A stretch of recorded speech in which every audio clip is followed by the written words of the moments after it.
الشيطان الرجيم بسم الله الرحمن الرحيم الصلاة والسلام عليك يا رسول الله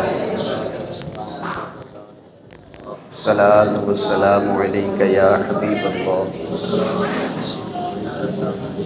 الصلاة والسلام عليك يا نبي الله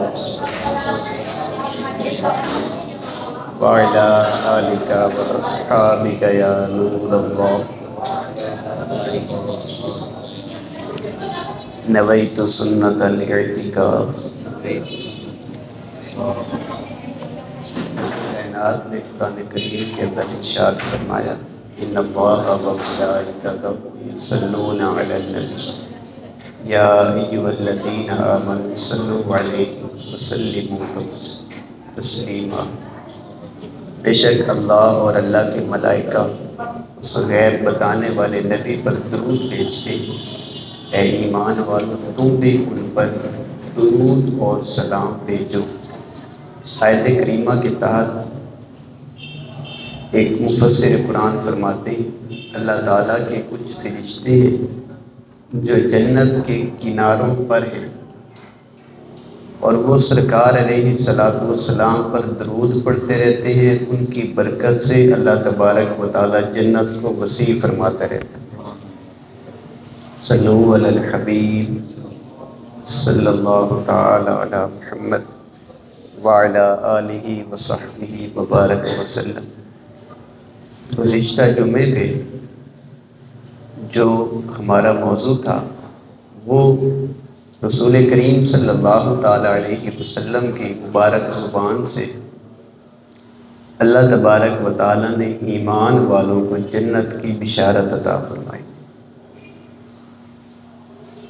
اور اس سے اگلی آیت کریمہ رب کائنات نے قرآن کریم میں فرمایا ان اللہ لا یستحیی ان یضرب مثلا ما بعوضۃ فما فوقها فاما الذین آمنوا فیعلمون انہ الحق من ربهم واما الذین کفروا فیقولون ماذا اراد اللہ بہذا مثلا یضل به کثیرا ویہدی به کثیرا وما یضل به الا الفاسقین۔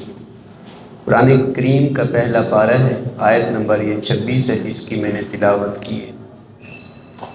اللہ تبارک و تعالیٰ نے ارشاد فرمایا کہ بے شک اللہ حیا نہیں فرماتا اس بات سے کہ مچھر یا اس سے بھی اوپر کسی شے کی مثال کو بیان فرمائے۔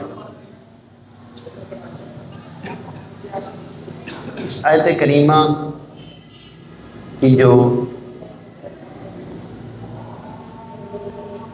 شان نزول ہے مفسرین کرام فرماتے ہیں اللہ تبارک و تعالیٰ نے قرآن پاک کے اندر کفار کے باطل عقائد اور نظریات کو تشبیہ دی مکڑی کے جالا بننے کے ساتھ۔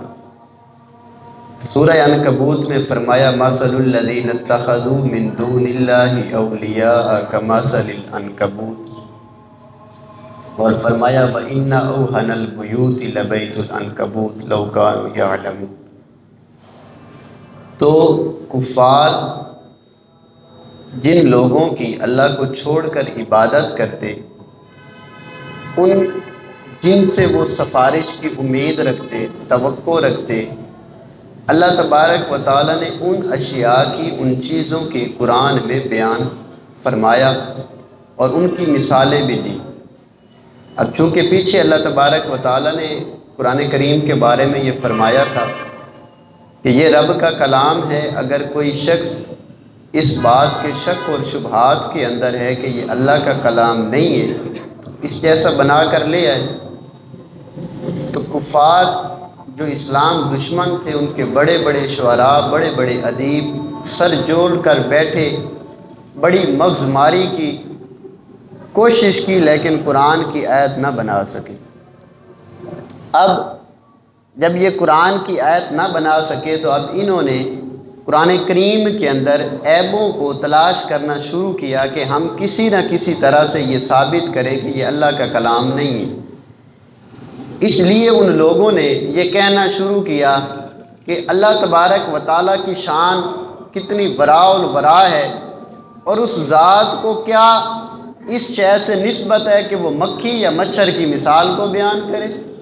لہٰذا اللہ تبارک و تعالیٰ تو بہت بلند و بالا ذات ہے اور وہ ایسی مثالوں کو نہیں بیان کر سکتا، لہٰذا یہ اللہ کا کلام ہی نہیں۔ یہ باتیں جب ان لوگوں نے کہنا شروع کی تو اللہ تبارک و تعالیٰ نے ان باتوں کا جواب قرآن میں ارشاد فرمایا کہ بے شک اللہ اس بات سے حیا نہیں فرماتا کہ وہ مثال بیان کرنے کے لیے مکھی کو بیان کرے یا پھر مچھر کو بیان کرے۔ اب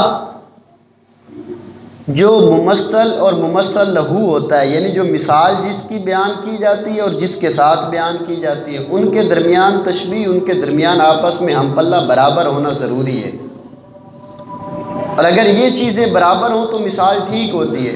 عقل مند سمجھدار آدمی اس بات کو سمجھتا ہے کہ اگر کسی مضبوطی کی مثال دینی ہو تو ہم لوگ کہتے ہیں کہ یار یہ جو ہے نا لوہے کی طرح مضبوط ہے۔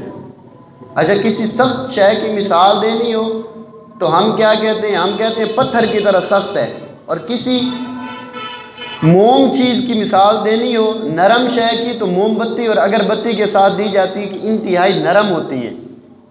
تو مثال جس شے کی دینی ہو تو اس کا آپس میں برابر ہونا ضروری ہے۔ تو کفار کے عقائد اور نظریات چونکہ وہ مکھی اور مکڑی کے گھر جیسے تھے کہ جس کی کوئی وقت نہیں ہوتی، جیسے ہم عام زبان کے اندر کہتے ہیں کہ اس نے جو ہے ریت کا محل کھڑا کیا ہے۔ ریت کا بھی کیا کوئی محل ہوتا ہے اور کیا وہ کھڑا ہوگا؟ تو ڈھہ جائے گا، گر جائے گا، کچھ بھی نہیں ہوگا۔ تو یہ مثال بیان کرنے کے لیے صاف ظاہر ہے کہ جیسے ان کے عقائد اور نظریات انتہائی کمزور اور ہلکے تھے، اللہ تبارک و تعالیٰ نے ان کی مثال بھی اسی شے سے بیان فرمائی، تو یہ بالکل ٹھیک ہے، عین حکمت کے مطابق ہے۔ تو مثال بیان کرنے کے لیے اس